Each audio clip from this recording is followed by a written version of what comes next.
Hello friends, welcome to our channel. We are going to do MCQs and question answer of chemistry chapter 6 source of energy. जैसा कि मैंने पिछले video में आपको बोला था कि मैं इस चैप्टर के एक्सप्लेनेशन करते समय मैंने आपको बोला था कि कुछ इम्पॉर्टेंट नोट्स भी मैं आपसे शेयर करूंगा जो कि पेपर में आ सकते हैं। तो चलिए पहले उन इम्पॉर्टेंट नोट्स को देख लेते हैं। उसके बाद हम क्वेश्चन आंसर MCQs करेंगे। तो मैं इम्पॉर्टेंट नोट्स को थोड़ा जल्दी जल्दी दिखाऊंगा, आप लोग भी कोशिश कीजिएगा। आप लोग उन नोट्स को स्क्रीनशॉट लेके रख सकते हैं। मैं थोड़ा क्लियर दिखाने की कोशिश करता हूँ।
तो चलिए अब हम लोग इस चैप्टर के फिलअप से शुरू करते हैं और ट्रू फॉल्स से। आप लोग आंसर देख के अपनी कॉपी या बुक में जहाँ लिखने हैं आप लिख सकते हैं।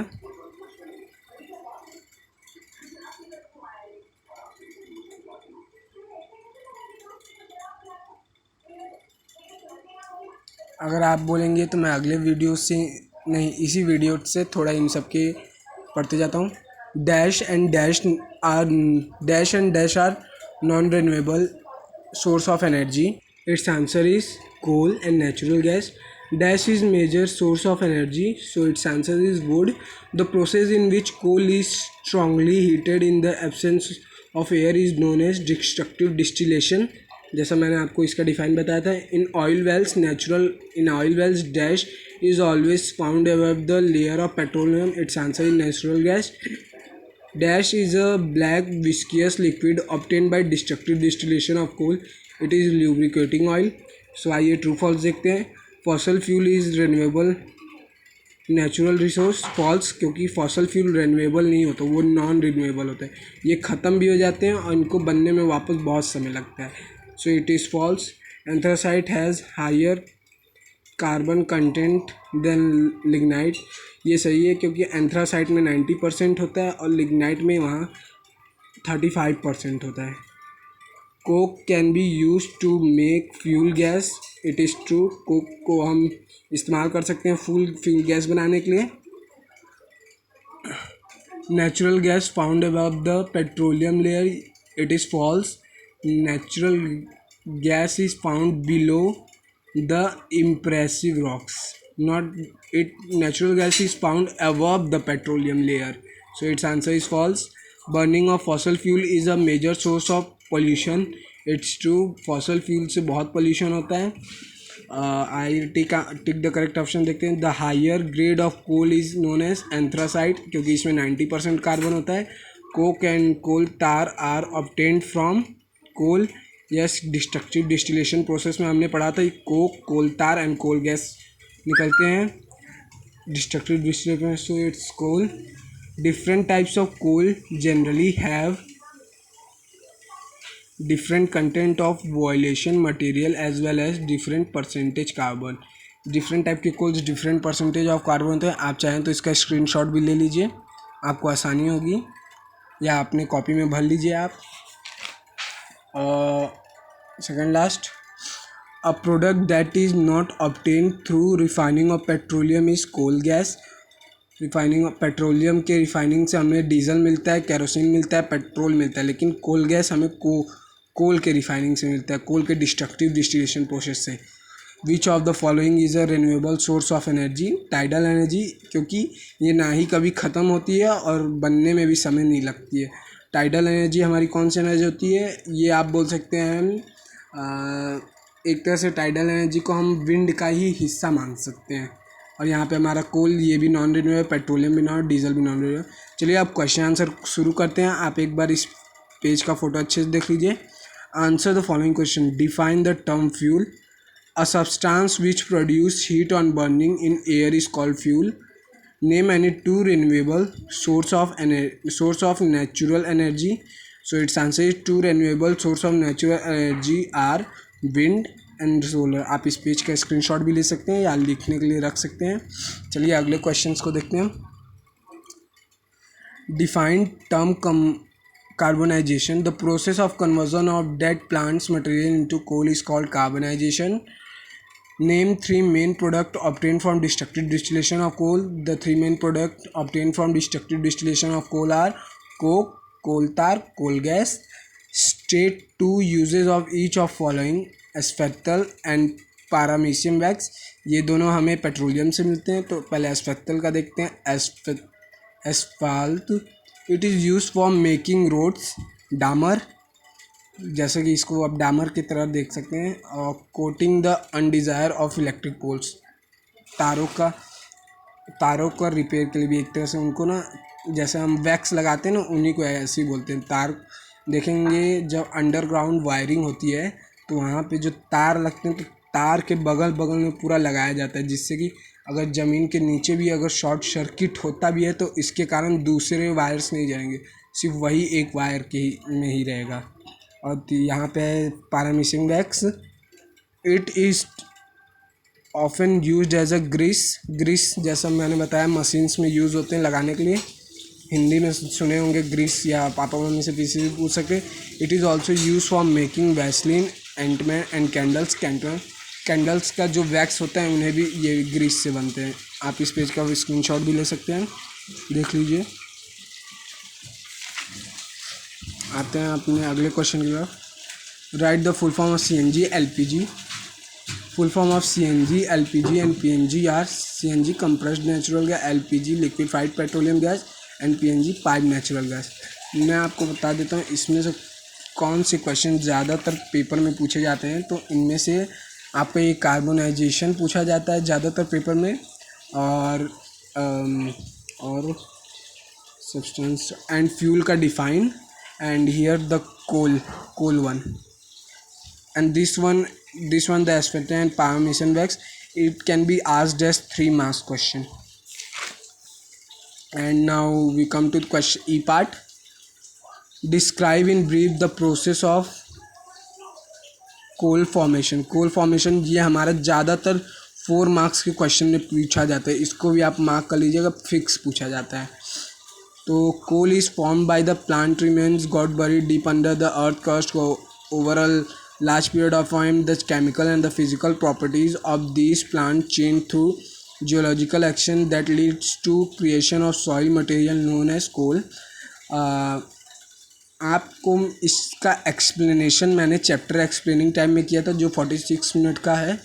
अगर आप वो चैप्टर को एक्सप्लेनेशन वाला वीडियो देख लेते हैं तो आपको मैं गारंटी के साथ बोल सकता हूँ आपको मेरे क्वेश्चन आंसर देखने की ज़रूरत भी नहीं पड़ेगी। आप खुद से क्वेश्चन आंसर ढूंढ भी लेंगे और आपको याद हो जाएगा। और ये कार्बोनाइजेशन मैंने आपको पूरा हिंदी में वहाँ पे समझाया है चैप्टर में। अब अगला क्वेश्चन भी देख लेते हैं यहाँ पे, different between lignite and bituminous. उससे पहले अगला आंसर देखने से पहले आप इस पेज का फोटो स्क्रीनशॉट ले लीजिएगा, ठीक है। Lignite and bituminous, it contain about 38% of carbon, it contain about 65% of carbon. It is regarded as lowest grade of fuel. It is used for power generation. बिजली घर में भी यूज़ होता है। It is used mainly for electric power generation। ये भी बिजली घर में इस्तेमाल होता है। It is used for making another type of fuel called coke। इससे कोक बनाया जाता है, हम बिटुमिनस कोल से कोक बनाते हैं, ठीक है। तो ये इसका डिफरेंस है इन दोनों के बीच का। How do petroleum and natural gas occur in nature. अब ये कैसे होते हैं? Occurrence of petroleum in nature petroleum is found at moderate depth 500 metre to 2000 metre between into 2 layers of impressive rock। Petroleum deposits are usually found mixed with salt water, petroleum being lighter than salt water floats over it। सो यहाँ पे हमारा petroleum और natural gas and water, petroleum being lighter than salt water. And here the natural gas is found, and natural gas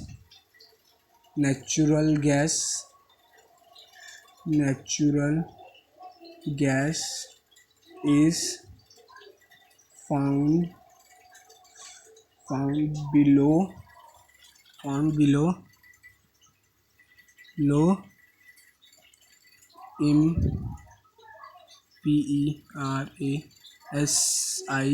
impressive rock.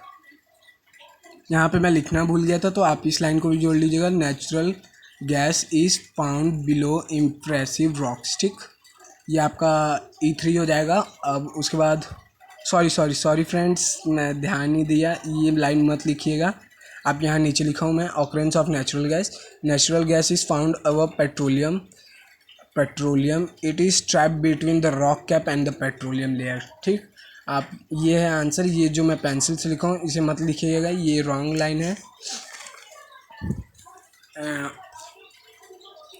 इस page का आप screenshot ले लीजिए, और इसका थोड़ा सा आंसर अगले पेज में भी है, E3 का ये पूरा answer. Layer it is one of the other fuel found with petroleum, ये पेट्रोलियम के साथ मिलता है। आइए अगला E4 देखते हैं। State the main advantage of using natural gas. The main advantage of using natural gas are: first, it burns readily and have high calorific value. It is used as fuel in industries and homes. It is also used as a shelter and greener automobile. It is also used as a better and greener automobile fuels. It is used as a base ingredient in the manufacture of fertilizer and chemicals. आप इसका explanation, chapter के explanation में मैंने पूरा clearly समझाया, आप वहाँ से देखेंगे तो मैं बता रहा हूँ फिर से, आपको अच्छे से पूरा चीज़ याद हो जाएगा। मेरा यहाँ से आंसर भी आपको देखने का जरूरत नहीं। ठीक है, ये E5 का क्वेश्चन है। यहाँ पे आप एक बार इस पेज का स्क्रीनशॉट ले लीजिए, इसको पूरा देख लीजिए, और उसके बाद हम अब इसका E5 का आंसर देखने जाते हैं। आंसर देखते हैं। Coal and petroleum as they are non-renewable source of energy and take millions of years to form. If we use it roughly, then it can end very quickly, and so it is necessary to use them judiciously. इसको अगर हम ज़्यादातर बिना काम के भी इस्तेमाल करेंगे तो ये जल्दी ख़त्म हो सकता है, तो इसे हमें काम के हिसाब से इस्तेमाल। तो ये आपका E5 का आंसर है। तो इसी के साथ हमारा इस चैप्टर का क्वेश्चन आंसर पूरा हुआ, और एक्सप्लेनेशन मैं फिर से बोल रहा हूँ उसे आप, इसके लिए मैंने वीडियो डाला है DAV board class 8 chemistry 6 chapter explanation, वहाँ से आप देख सकते हैं। आपको अगर आपने चैप्टर का एक्सप्लेनेशन देख लिया तो आपको मेरे क्वेश्चन आंसर्स की भी ज़रूरत नहीं पड़ेगी, आप खुद से कर लेंगे। Thank you friends, like and subscribe the channel please.